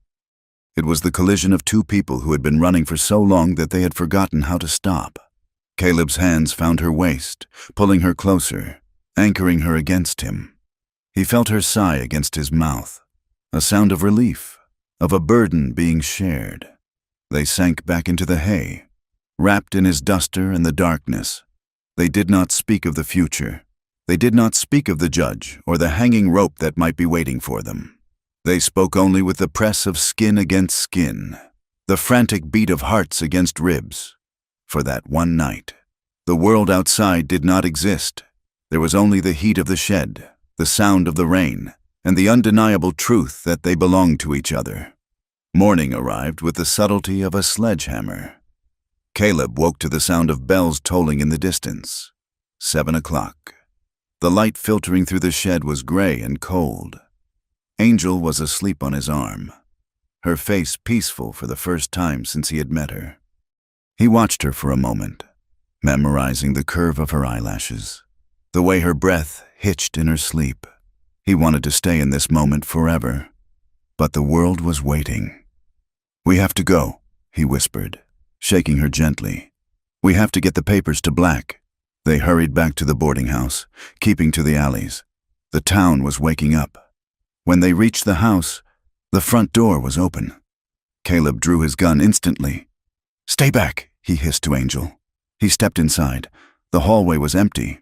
The chair where the stable boy had been sitting was overturned. Caleb ran to the room where they had left Thorn. The door was smashed in. Inside, the room was a wreck. The bed was overturned. The window was broken. And Silas Thorn was gone. On the wall, scrawled in something that looked disturbingly like blood, was a single word: Sundown. Caleb felt the blood drain from his face. They had taken him. He turned to run back to Angel, but she was already in the doorway, staring at the empty room. Her hand went to her mouth. "They found us," she whispered. Caleb grabbed her arm. "We have to move. Now." They ran down the back stairs, bursting out into the alley. But it was too late. Sheriff Brady was standing there, flanked by 6 deputies with Winchester rifles leveled at Caleb's chest. "Drop it. Read," Brady said. Caleb looked at the rifles. He looked at Angel. He tightened his grip on his Colt, his mind racing. He could take 2 of them, maybe 3, but Angel would be cut down in the crossfire. Slowly, carefully, he slid the gun back into his holster and raised his hands. "Where is Thorn?" Caleb demanded. "Thorn is in protective custody," Brady said smoothly. "He confessed. Read. He said you kidnapped him. He said you forced him to lie about the judge." "It is a lie!" Angel screamed, stepping forward. One of the deputies stepped up and shoved her back. She stumbled, hitting the brick wall. "Don't touch her!" Caleb roared.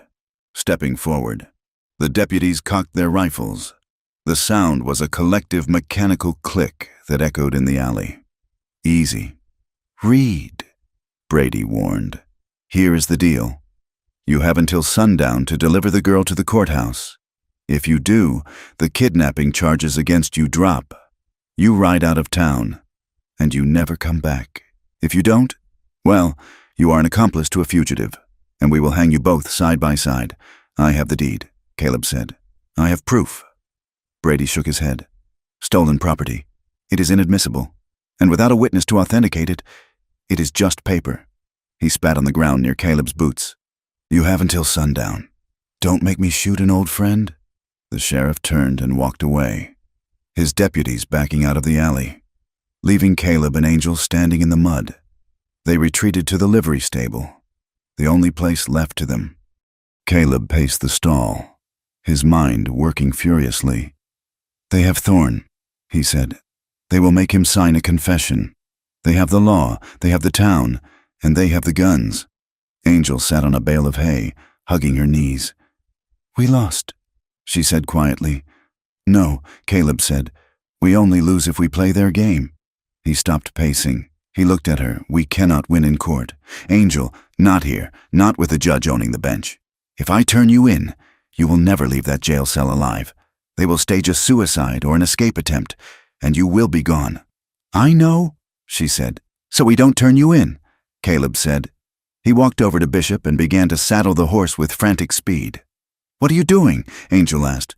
We are leaving, Caleb said. But the sheriff, the deputies. To hell with the sheriff, Caleb said. He checked the cinch.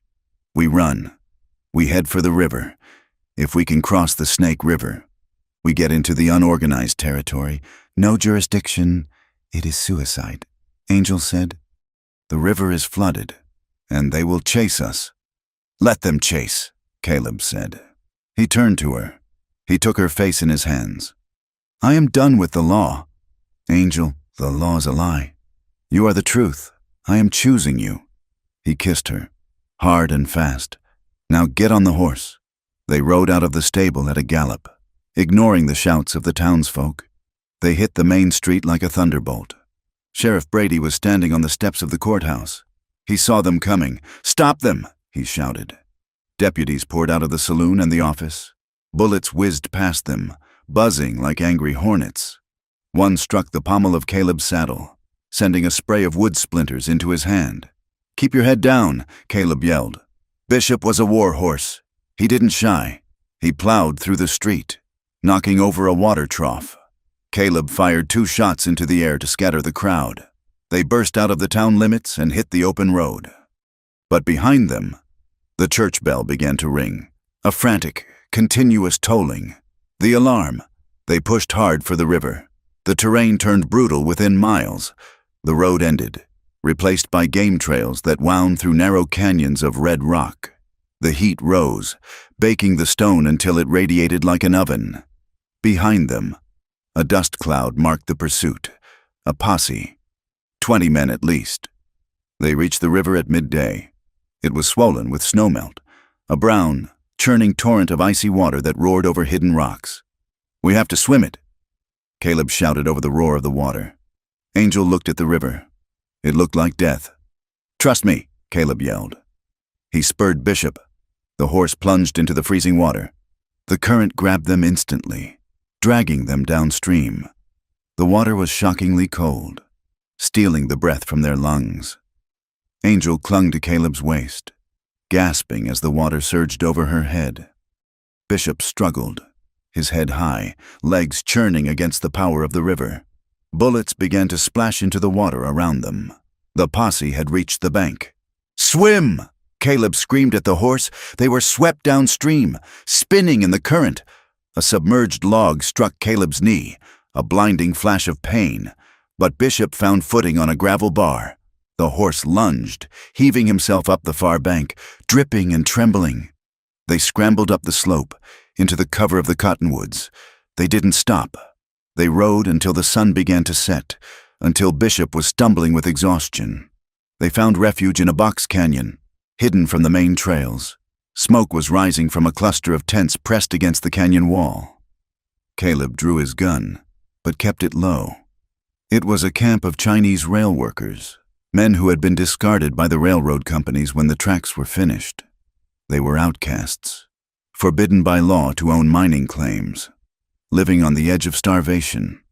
A man stepped out of the nearest tent. He was old, his face a map of wrinkles, wearing a faded blue tunic. He looked at Caleb's gun, then at the exhausted horse, and finally at Angel, who was shivering uncontrollably in her wet clothes. He did not raise a weapon. He raised a hand in greeting. "We have no money," Caleb rasped, his voice cracking. "We are hunted." The old man looked at Angel. He saw the exhaustion. He saw the fear. He nodded slowly. "The hunted are welcome here," the man said in perfect, accented English. "We know the sound of the law's boots." He gestured to the fire. "Come, eat." Caleb helped Angel down. She could barely stand. He wrapped his arm around her, supporting her weight. They walked toward the fire, two fugitives with nothing but the clothes on their backs and the price on their heads. But as Angel leaned into him, Caleb knew he had made the only trade that mattered. He had traded his reputation for her life. And looking at the firelight dancing in her dark eyes, he knew he would do it again. The box canyon was a wound in the earth, a jagged tear of red rock hidden behind a curtain of scrub oak and twisted juniper. The air here smelled of wood smoke, unwashed bodies, and the sharp, metallic tang of boiled tea. It was a place where the world threw the things it did not want to see. The community that had taken them in was not a town. It was a collection of canvas tents, dugouts carved into the soft sandstone, and shacks built from railroad ties and stolen lumber. The people here were the refuse of the great American expansion, Chinese laborers with backs broken by the Central Pacific, indigenous families pushed off reservations, and drifters who had simply lost the ability to pretend they were civilized. Caleb Reed sat on a flat rock near the entrance of the dugout he shared with Angel. He was cleaning his Winchester, the rhythm of the rag against the metal a soothing, familiar meditation. But his eyes were not on the gun. They were scanning the canyon rim, watching for the flash of a spyglass or the dust of riders. He was a wolf hiding among sheep, and the feeling sat ill in his gut. Angel was down by the stream that cut through the center of the camp. She was kneeling beside a woman named May, helping her scrub a pile of rough tunics against the river stones. May was small, her face a map of hardship. Her husband killed 3 years prior in a blasting accident for which the company paid nothing. Caleb watched them. He saw Angel laughing at something May said, a rare, genuine sound that carried over the noise of the water. He saw the way she didn't flinch when a group of Paiute men walked by, carrying a deer carcass. In the towns, in the places where the law was written on paper, Angel was a pariah. Here, among the discarded, she was just another soul trying to keep the cold out. She walked back up the slope an hour later, her hands red from the icy water, carrying a basket of wet clothes. She sat beside him, leaning her shoulder against his knee. "They are good people," she said softly. "They are survivors," Caleb corrected, sliding the bolt back into the rifle. "There is a difference. Good gets you killed out here. Survival is what keeps you breathing." Angel looked at him. Her eyes were dark and searching. "You think they are weak because they do not carry guns. I think they are targets," Caleb said. "And I brought a bullseye into their living room." He looked around the camp. He saw a man with one leg hobbling on a crutch made of a shovel handle. He saw a woman nursing a child who looked too small for its age. "I used to hunt people like this," Caleb said. The confession came out of him like a stone he had been carrying in his throat. Not the Chinese, maybe, but the poor. The ones who stole a horse to get out of a valley that was starving them. The ones who shot a foreman because he beat them.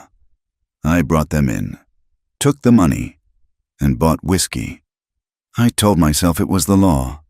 Angel reached out and covered his hand, the one resting on the stock of the rifle. Her skin was rough, calloused from the work of the last few days, but her touch was gentle. "You did not know," she said. "I knew," Caleb said, his voice bitter. "I just didn't care. It was easier not to look them in the eye. It was easier to look at the poster and the reward." He turned his hand over, interlacing his fingers with hers. The contact was electric, a grounding wire in a storm. "I look at you," Angel said. "I look at you, and I see a man who could have left me in the snow, a man who could have turned me in for a fortune. You are not the man who hunted those people anymore." Caleb looked at her.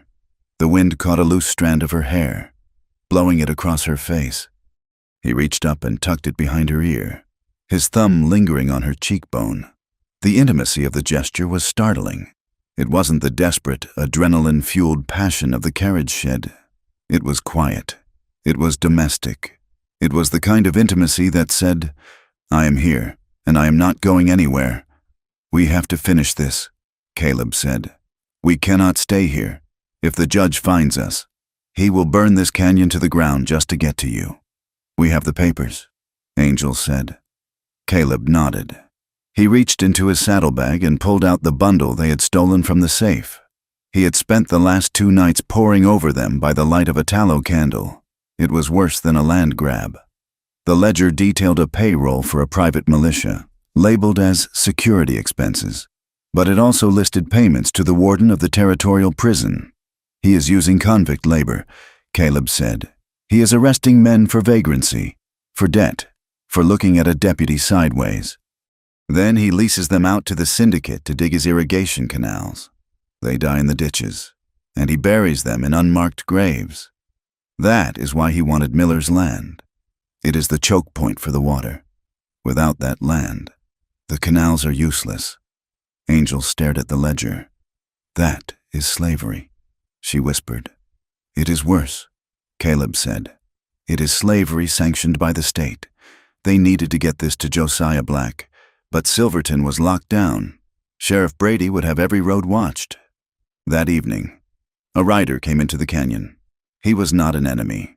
He was an old man named Ben Taggart, a former marshal who had been pushed out of office when the syndicate bought the election.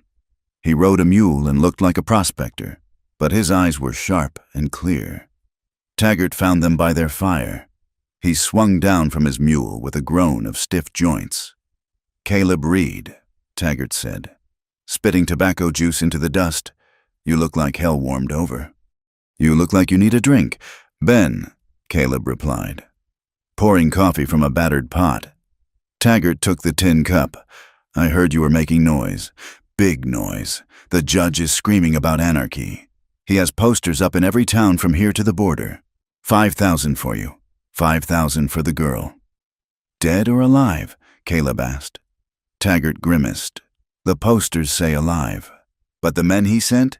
They do not look like the arresting type." "Who did he send?" "Ezra Pike." Caleb went still. The name was a curse in the territory. Pike was not a bounty hunter. He was a butcher. He had worked as a scout for the Army during the Apache Wars, and he had been discharged for excessive cruelty. That took some doing. "Pike is here?" Caleb asked. "He is tracking you," Taggart said. "He has 12 men, hard men. They are cutting for sign along the river. It is only a matter of time before they find the turnoff to this canyon." Angel looked at Caleb. Her face was pale, but her voice was steady. "We have to leave. We cannot bring that man here." Taggart shook his head. "Too late for that. Miss, if Pike finds this place empty, he will burn it anyway, just for sport. And if you run now, he will catch you in the open." Caleb stood up. He looked at the fragile tents, the families cooking their evening rice. He felt the weight of the Winchester in his hand.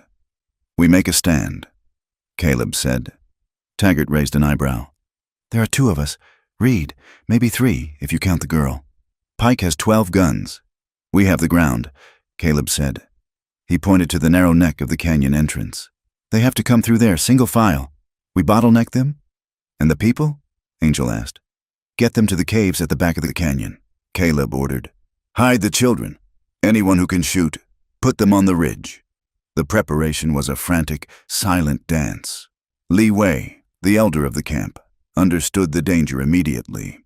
He organized the evacuation of the women and children to the upper caves.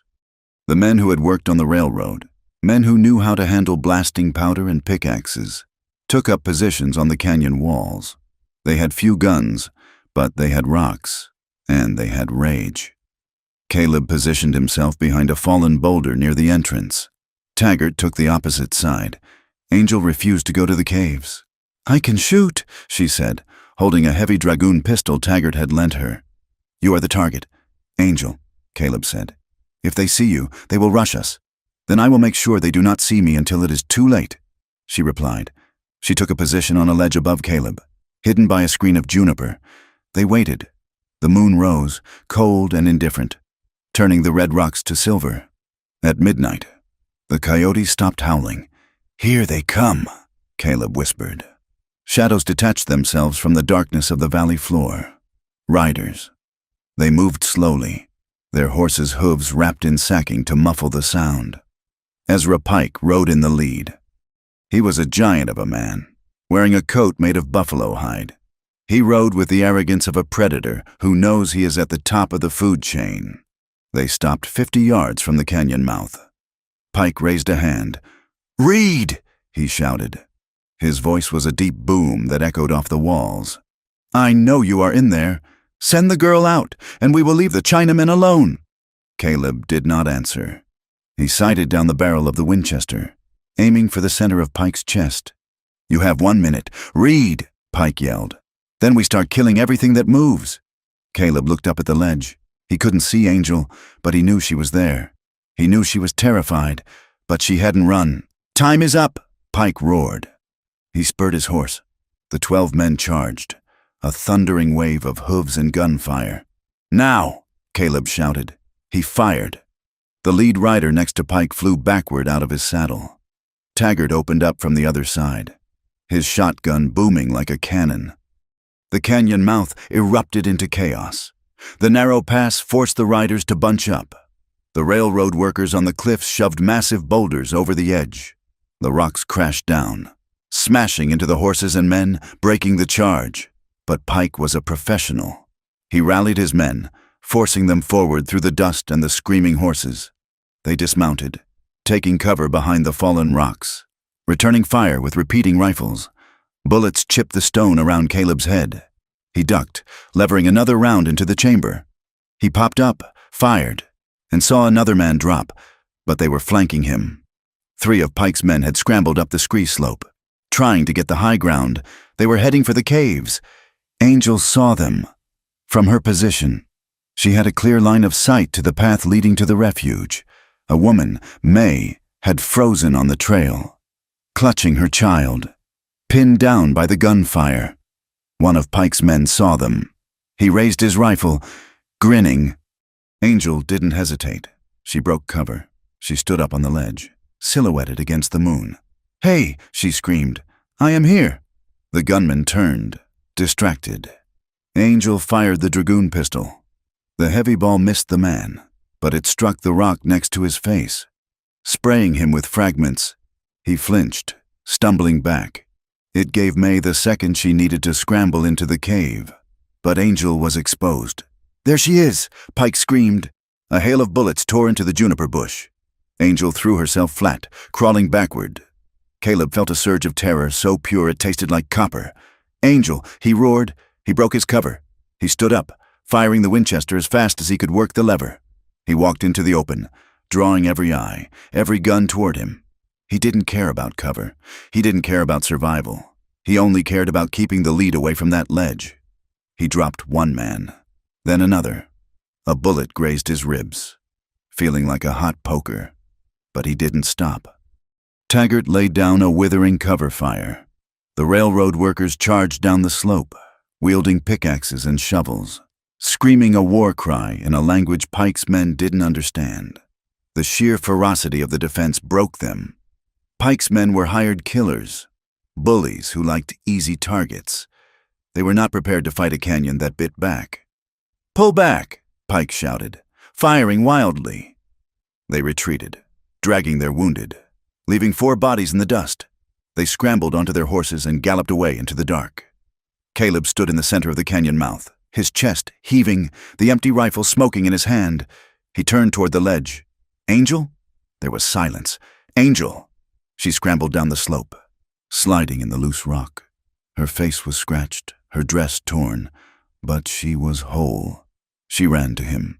He dropped the rifle and caught her, the impact nearly knocking him over.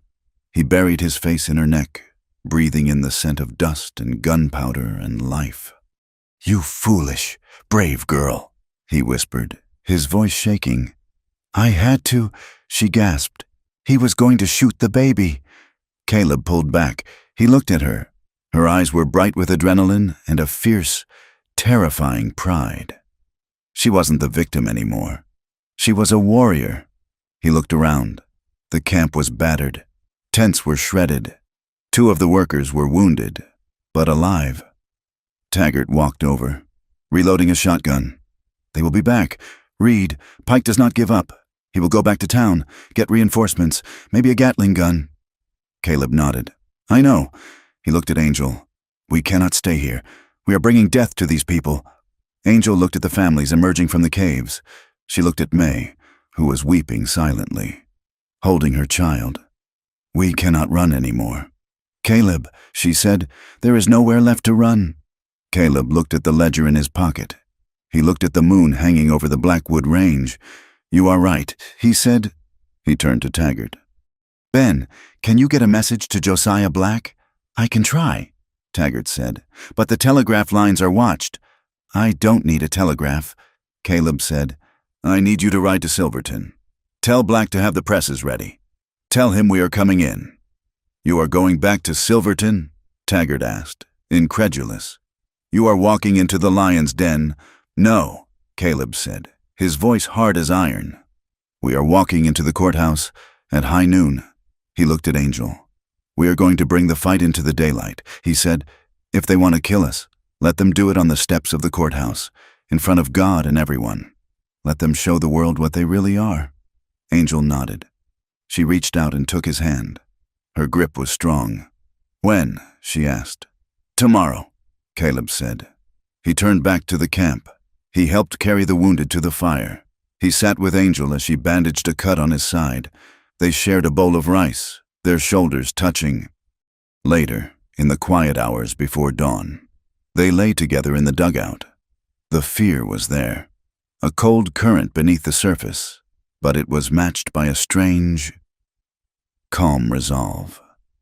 Caleb traced the line of her jaw with his finger. I love you, he said. He had never said it before. He had never thought he would say it to anyone. Angel looked at him in the darkness. I know, she whispered, and I love you. That is why we have to win. They didn't sleep. They lay awake, holding on to each other, waiting for the sun to rise on the day that would either free them or kill them. When the first light of dawn touched the peaks, painting them in hues of blood and gold, Caleb rose. He put on his hat. He checked his gun. Angel stood beside him. She wrapped her shawl around her shoulders. She looked at the horizon. Ready? Caleb asked. She looked at him, and her eyes were clear. Ready, she said. They mounted their horses. They rode out of the canyon, leaving the refuge behind, riding toward the town that wanted them dead. They rode side by side, not as fugitive and captor, but as partners. The road to Silverton was long and dusty, but for the first time, Caleb Reed was not looking over his shoulder. He was looking straight ahead. The sun hung directly overhead, a blinding white disk that bleached the color out of the Silverton town square. It was high noon, that mythical hour when shadows vanished and men were forced to stand entirely in the light. Caleb Reed rode Bishop down the center of Main Street. Beside him, on a borrowed mare, rode the woman the territory called Angel. They did not ride with the frantic speed of fugitives. They rode at a walk, back straight, eyes forward. Flanking them were Ben Taggart and 3 of the Chinese railroad workers from the canyon, men who carried pickaxe handles and grim expressions. The street was unnaturally quiet. The only sound was the rhythmic strike of horseshoes on the hard-packed dirt. But the silence was deceptive. The town was awake. In the hands of nearly every man on the boardwalk, white sheets of paper fluttered in the hot breeze. Josiah Black had done his work. The special edition of the Silverton Gazette had hit the streets an hour ago. The headline, set in bold, black type that screamed from the page, read, "The blood on the judge's hands, a testimony of murder and slavery." Caleb scanned the faces of the crowd as they passed. He saw shock, he saw anger, but mostly he saw doubt. For 20 years, Judge Holloway had been the god of this mountain. To see a god bleed ink was a terrifying thing. They reached the courthouse. It was a fortress of limestone, imposing and cold. Standing on the wide stone steps was Sheriff Brady. Behind him stood a dozen deputies, their rifles held at port arms. And behind them, sitting in a high-backed chair brought out to the veranda like a throne, was Judge Holloway. His son, William, stood at his shoulder, looking pale and erratic. To the left of the steps, leaning against a hitching post, was Ezra Pike. The tracker had bandaged his arm where the rock fragments had hit him in the canyon. He was smiling, but his eyes were flat and dead. Caleb reined Bishop in at the base of the steps. He dismounted slowly, looping the reins over the rail. He walked around and offered a hand to Angel. She took it. Her hand was steady. She wore the same torn, dust-stained dress she had worn in the canyon, but she wore it like royal vestments. She stepped down into the dust. "Caleb Reed." Sheriff Brady called out. His voice was tight. "You are under arrest for kidnapping, assault, and inciting a riot. Drop your belt." Caleb did not reach for his buckle. He reached into his duster and pulled out the ledger. He held it up. The sun caught the gold lettering on the spine. "I am here to surrender evidence." "Brady," Caleb said. His voice carried across the silent square. "Evidence of grand larceny. Evidence of slavery. Evidence of murder." The judge stood up. His face was a mask of purple rage. "That is stolen property. Arrest him. Shoot him if he resists." Brady hesitated. He looked at the crowd. The townspeople had pressed in closer, forming a dense ring around the square. Miners, shopkeepers, ranch hands. They were not cheering, but they were watching. "I have a witness," Caleb announced. He stepped aside. Angel walked forward. She stopped 10 feet from the line of deputies. She looked small against the backdrop of the massive building and the armed men, but when she raised her head, she looked like a giant. She looked directly at William Holloway.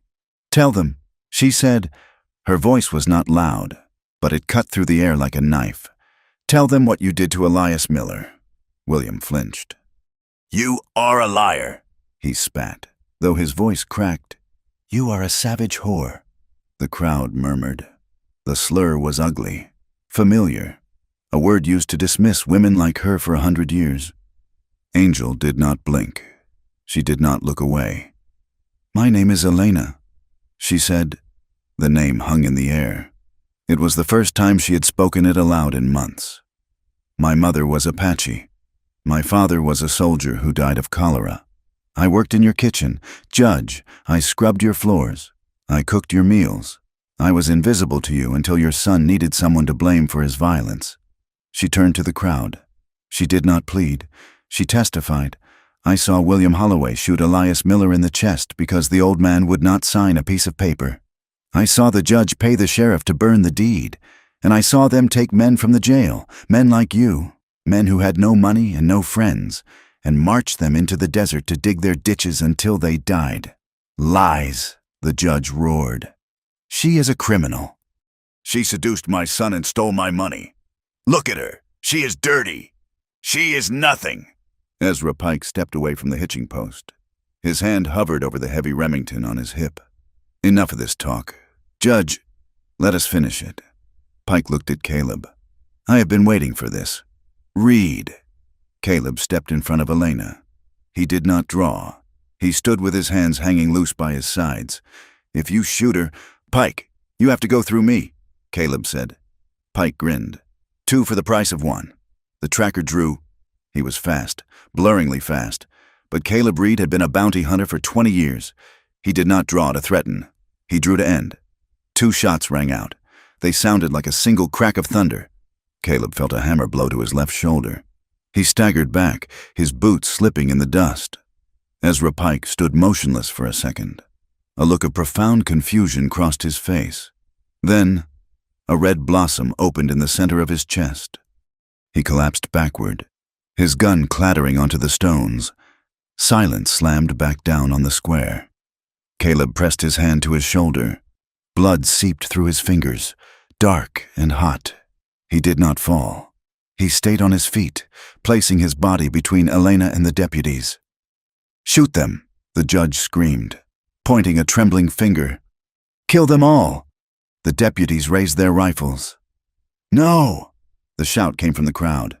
Josiah Black, the editor, pushed his way to the front. He was waving a sheaf of papers.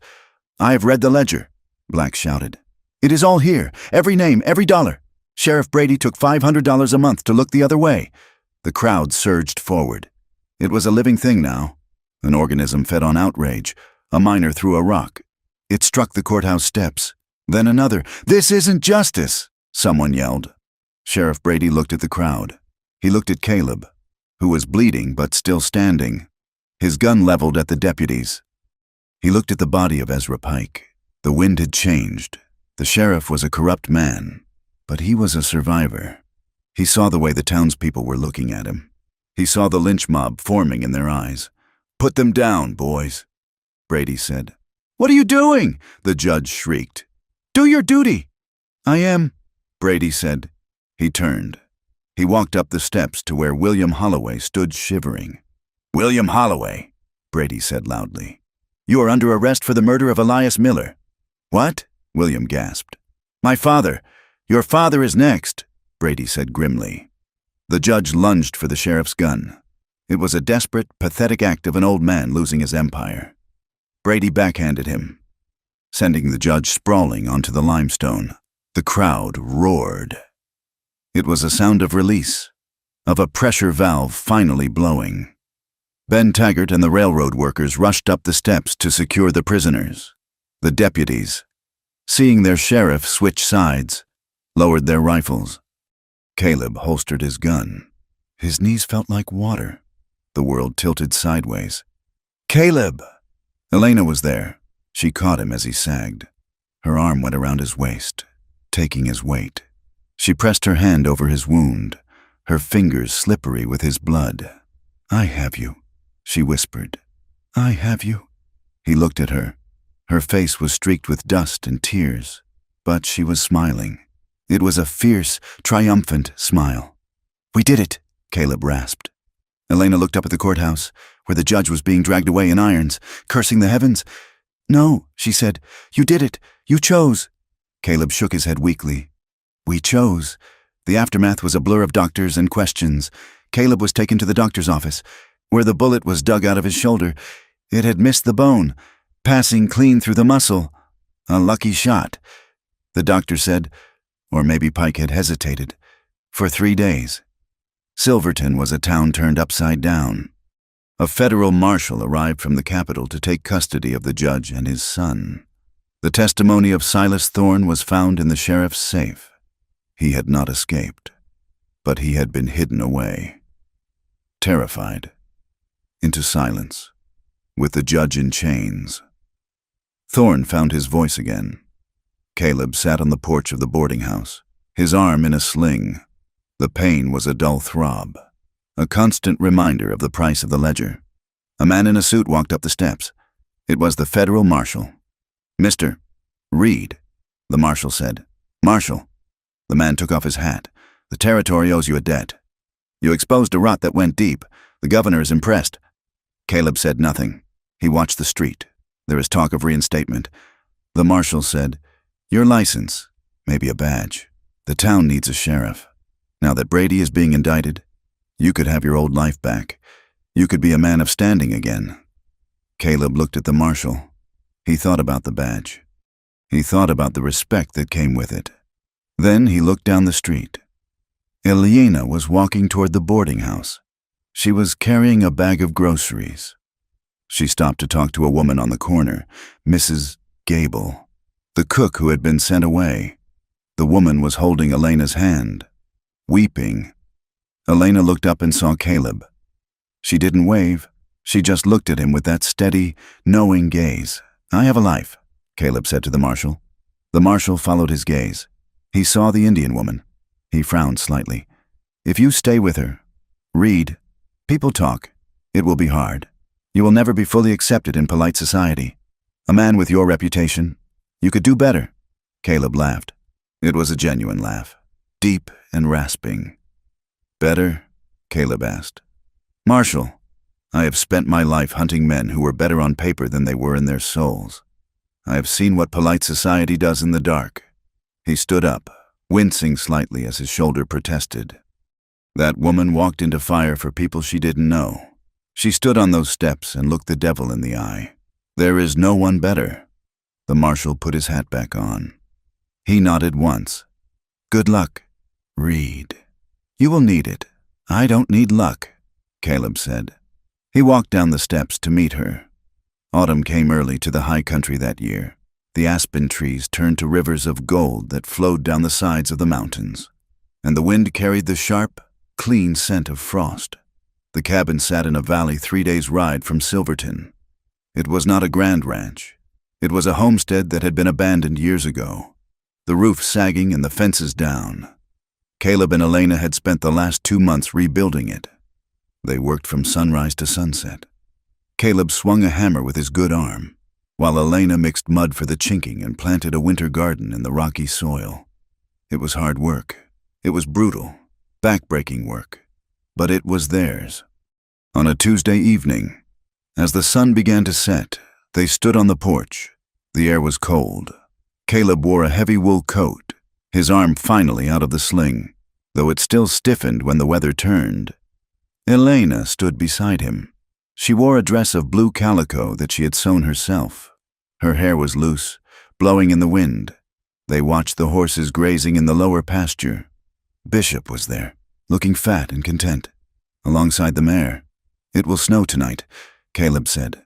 Elena nodded. "We have enough wood, and the root cellar is full." She leaned against the porch railing. Her face had changed in the months since the trial. The gauntness of starvation was gone. Her skin was brown from the sun, and the bruises had faded into memory. But the shadows in her eyes were not entirely gone. You didn't survive what she had survived without carrying the weight of it. Sometimes, she would wake up in the night, gasping, reaching for a weapon that wasn't there.